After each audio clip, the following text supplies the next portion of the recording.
2020년 6월 3일 수요일 경제신문 읽는 여대생 시작합니다. 1. 3차 추경 35조 3천억. 반세기 만에 세 번째 편성. 경제 위기를 극복하고 하반기 경기 회복을 위한 대규모의 3차 추경 예산이 편성됐습니다. 35조 3천억으로 단일 추경으로는 역대 최대 규모입니다. 지금까지 가장 컸던 금융위기 당시보다 7조 원 정도 많습니다. IMF 외환 위기 때는 13조 9천억이었습니다. 한 해 세 차례 추경이 편성된 것은 지난 1972년 이후 48년 만에 처음입니다. 2. 3차 추경의 올해만 국가채무 100조 증가. 재정 만능 정부. 정부가 예측한 올해 국내 총생산 대비 관리 재정 수지 적자 비율은 5.8%입니다. 최초로 5%를 넘길 전망입니다. 외환위기와 금융위기 당시를 훌쩍 넘는 사상 최대 수준입니다. 기축통화국이라 재정 적자를 덜 신경 쓰는 미국의 재작년 GDP 대비 일반 정부 재정 수지 적자가 6.7%입니다. 3. 코로나 이후도 대비. 한국판 뉴딜 시동 건다. 의사들이 하루에 100번 넘게도 하는 일을 인공지능이 대신하는 겁니다. 기술 활용에는 인공지능이 학습할 빅데이터가 필수인 만큼 데이터 구축에 4천억 원 가까이 투입합니다. 화석 연료를 대신할 그린 에너지 개발에도 예산했습니다. 온도가 일정한 강물을 끌어와 전기 없이 건물 내 난방을 해결하는 수열 에너지 활용을 확대하기로 했습니다. 미세먼지 주범인 디젤 기관 화물차를 전기차로 바꾸고 대기 오염 물질을 인공위성으로 찾아내는 감시 체계도 강화합니다. 한국판 뉴딜 사업 올해 집행 규모는 총 5조 1천억 원으로 디지털 2조 7천억 원을 비롯해 그린 뉴딜과 고용 안정 등에 집중 배정합니다.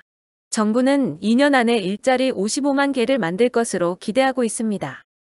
4. 서버 다운에 조기 품절까지. 재고 면세점 인기 폭발. 3일 재고 면세품 판매를 시작한 신세계 인터내셔널은 이날 오전 10시부터 온라인몰을 통해 제품을 판매했습니다.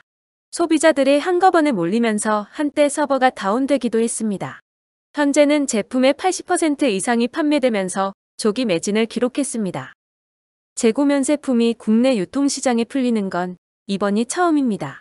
코로나19 직격탄을 맞은 면세점 업계를 지원하기 위한 정부의 결정에 따른 조치입니다. 5. 탄력받는 코로나19 치료제 백신 개발. 연내 백신 나오나. 국내외 코로나19 치료제 백신 개발 작업이 속도를 내면서 이르면 올해 말 미국이 개발한 백신이 상용화될 수 있을 거란 기대가 커지고 있습니다. 우리 정부도 연내 국산 치료제를 개발하고 백신은 내년 하반기를 목표로 중점 지원하기로 했습니다.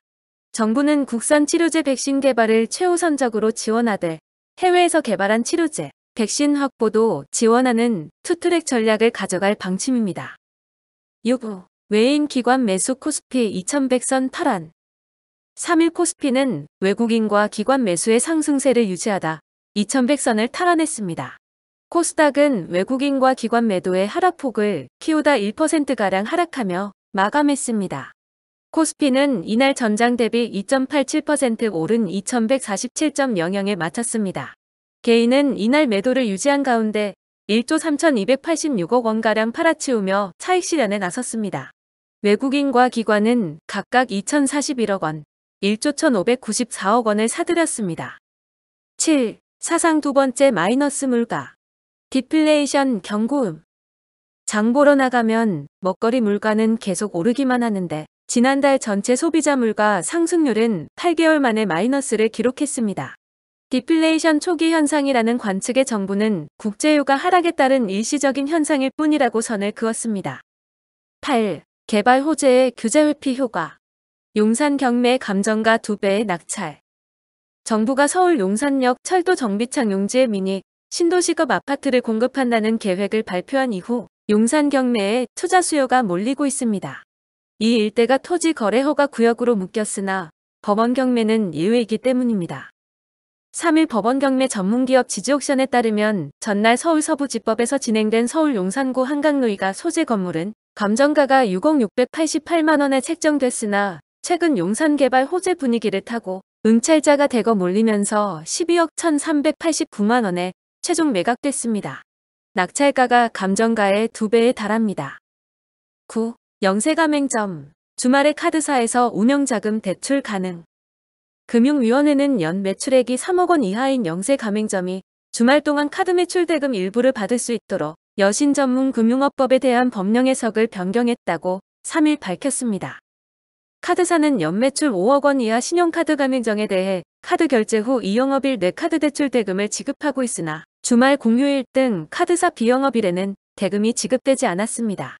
이로 인해 일부 영세 가맹점의 경우 주말 공휴일 중 원재료비 등 운영자금 확보를 위해 대부업체 등으로부터 고금리로 대출을 받는 사례가 발생했습니다. 10. 광주 울산 시흥경제자유구역 추가 지정. 광주 울산 경기 시흥시 등 3개 지역 8개 지구가 수소, 인공지능 분야가 집중 육성되는 경제자유구역으로 추가 지정됐습니다. 정부는 국내외 기업 투자 유치 효과 8조 3천억 원, 경제적 파급 및 생산 유발 효과 23조 2천억 원, 고용 유발 효과 12만 9천 명, 부가가치 유발 효과 8조 7천억 원을 기대하고 있습니다. 개발 등 성과가 부진한 광양만권 율촌3 산업단지는 경제자유구역에서 지정 해제됐습니다. 11. 코로나 사태에 4월 온라인 쇼핑 12.5% 증가. 코로나19로 비대면 쇼핑 문화가 확산하면서 온라인 쇼핑 거래액이 크게 늘어난 것으로 나타났습니다. 통계청에 따르면 지난 4월 온라인 쇼핑 거래액은 12조 26억 원으로 지난해 4월보다 12.5% 늘었습니다. 특히 배달음식 주문액이 83.7% 증가해 1조 2,631억 원으로 집계됐고 농축수산물과 음식료품 주문액도 각각 69.6%, 43.6% 늘었습니다. 12. 결국 제2의 근무옥이 없었다. 99%가 받아간 재난지원금. 3일 행정안전부에 따르면 이날 0시 기준 긴급재난지원금 신청 가구 수는 누적 2,147만 176가구로 지급 대상 2,171만 가구의 98.9%가 재난지원금을 수령했습니다. 이들이 신청한 액수는 총 13조 5,158억 1,500만 원으로 총 예산 14조 2,448억 원의 94.9%가 지급이 완료됐습니다. 13. 금융 마이데이터 사업 116개 회사 허가 희망. 3일 금융위원회가 발표한 금융분야 마이데이터 허가 수요조사 결과 금융회사 55개사, 핀테크 기업 20개사, 비금융회사 41개사 등 모두 116개 회사가 마이데이터 사업을 희망했습니다. 금융회사뿐만 아니라 빅데이터 분석, 소프트웨어 개발, 플랫폼 포털, IT 보안 등 IT회사, 통신, 유통 등 다른 산업 분야에서도 다양한 허가 수요가 나타났습니다. 14. 국토면적 50년간 여의도 821배 증가했다. 3일 국토교통부가 발표한 2020년 지적통계에 따르면 지난해 말 기준 전국 지적공부에 등록된 필지수는 3,899만 3천 필지, 면적은 10만 401제곱킬로미터로 집계됐습니다. 1970년 지적통계와 비교할 때 국토면적이 2,382제곱킬로미터 증가한 것입니다. 면적이 증가한 이유는 간척사업, 농업개발사업, 공유수면 매립 등 각종 개발사업 때문입니다. 15. 뉴욕 증시, 경제회복 기대감에 상승세 이어가. 미국에서 인종차별에 반대하는 시위가 격화하고 있지만 뉴욕 증시는 경제회복 기대가 이어지면서 상승세를 이어갔습니다. 현지 시간 2일 뉴욕 증권거래소에서 다우존스 30 산업평균지수는 전장보다 1.05% 상승한 25,742.65에 거래를 마쳤습니다. 스탠더드 앤드 푸어스 500 지수는 전장보다 0.82% 오른 3,080.82에 기술주 중심의 나스닥은 0.59% 상승한 9,608.37에 장을 마감했습니다. 16. 존재감 흔들리는 한국증권금융. 한국은행이 소방수. 코로나19 사태에 따른 증권회사의 유동성 위기로 금융투자회사의 중앙은행이라는 한국증권금융의 존재감이 흔들리고 있습니다. 금융안정 특별대출을 통해 한국은행이 한국증권금융의 역할을 대신해버렸기 때문입니다. 지난 3월 국내 다수 증권사는 파생결합증권 추가 증거금 납부로 인해 유동성 위기에 내몰렸습니다. 당시 증권사들은 한국증권금융에 대출 확대를 요청했습니다. 그렇지만 한국증권금융은 유동성 공급에 적극적으로 나서지 않았습니다. 금융당국 관계자는 증권사들이 증권금융에 유동성 지원을 요청했지만 증권금융이 감당하기 어려운 규모였다고 전했습니다. 17. 드론 택배 택시 상용화 앞당긴다. K드론 시스템 실증. K드론 시스템은 드론의 안전 운항을 위한 적어도 교통관리 체계입니다. 일반 항공기와 달리 교통관리 주체가 민간 사업자이며 데이터를 기반으로 별도 관제사가 없습니다. 통신 기반은 LTE 등 이동통신 기술로 동시에 다수의 비행체를 관리합니다. 이 기술은 2017년 4월부터 항공안전기술원, 한국항공우주연구원 등 전문기관이 참여해 진행됐습니다.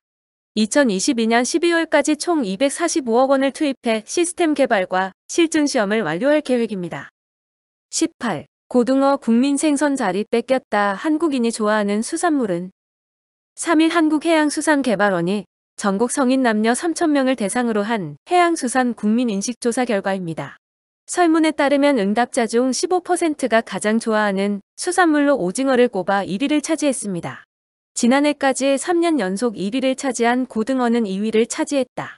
김, 갈치, 광어가 그 뒤를 이었습니다. 소비자 선호도가 예년보다 올랐지만 오징어를 맛보기는 점점 더 어려워지고 있습니다. 기후 변화 등으로 어획량이 크게 줄어든 탓입니다. 19. 분식회계 루머에 급락한 알테오젠. 사실 묵은 해명. 금융투자업계에서는 알테오젠의 주가 급락의 배경으로 분식회계 관련 루머가 돌았기 때문이라고 보고 있습니다. 분석회계 관련 루머가 돌면서 투자 심리가 위축됐고 장 막판 개인 투자자를 중심으로 매물이 쏟아졌다는 해석입니다. 이와 관련 회사 측은 악의적인 루머라면서 전혀 사실 무근이라는 입장입니다.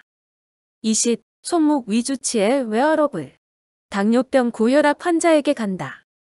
삼성전자가 내놓은 웨어러블 스마트워치입니다. 단순 시계를 넘어 혈압은 물론 심전도, 심박동 체크 기능이 속속 탑재되고 있습니다. 수시로 혈압과 심전도를 체크해야 하는 당뇨병, 고혈압 환자에겐 필수품입니다. 정부는 이번 추경에 건강 취약계층, 당뇨 고혈압 등 경증 만성 질환자에게 스마트워치 지급과 함께 비대면 관리 예산을 편성했습니다. 오늘의 경제신문 읽기 끝. 구독과 좋아요, 그리고 알림 설정 부탁드립니다.